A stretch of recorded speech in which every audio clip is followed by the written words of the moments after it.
Assalamualaikum. Hai. Hari ini saya akan mengajarkan kalian bagaimana caranya mendownload dan menginstal aplikasi 8085 Simulator yang pastinya sangat-sangat mudah. Oke, langsung saja kita ke tutorialnya. Oke, di sini kalian buka terlebih dahulu browser yang kalian sering gunakan. Saya menggunakan Google Chrome. Kemudian kalian ketikkan 8085 Simulator, kemudian enter. Nah, di sini kalian pilih yang github.com. Oke. Kemudian klik.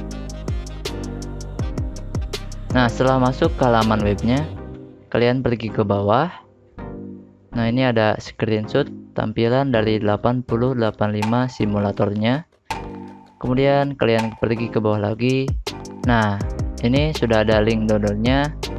Untuk yang pertama, kalian download Java 6 update 16-nya. Kalian tinggal klik link yang ini saja.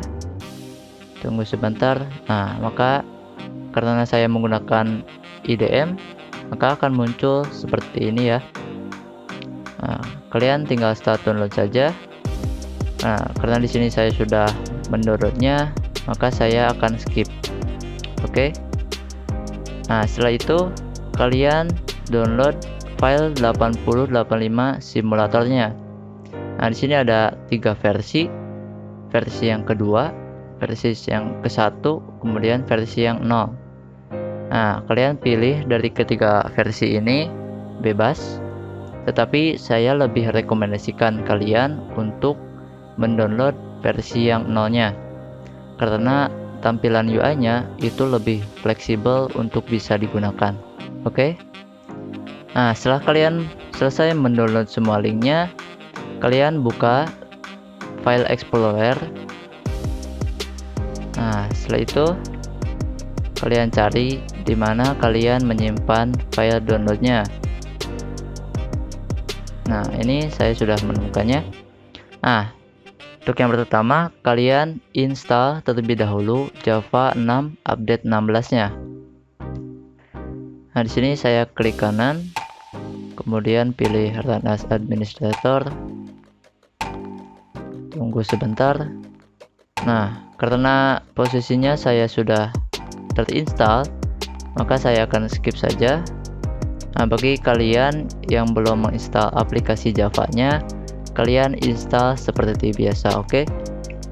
Nah, setelah aplikasi Java-nya terinstall, kalian pilih file 8085 compiler versi 0-nya. Nah, di sini yang paling penting adalah kalian tidak usah mengekstrak filenya.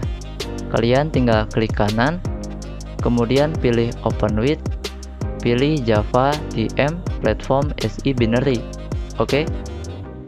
Kemudian tunggu. Maka aplikasinya sudah bisa dibuka dan bisa digunakan. Oke. Nah, karena di sini saya sudah mendownload versi yang ke-1-nya juga. Nah, sebagai perbandingan saya akan membukanya. Seperti biasa, membukanya klik kanan, kemudian open with, pilih Java TM platform SE binary. Oke, tunggu sebentar. Nah, ini untuk tampilan UI dari versi yang ke-1.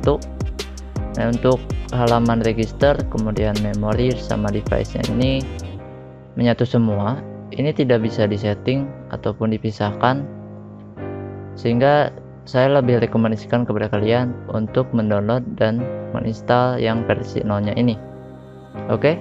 Nah, mungkin itu yang dapat saya sampaikan. Mohon maaf apabila ada ketidakjelasan dalam penyampaiannya. Saya Arif, and see you next time.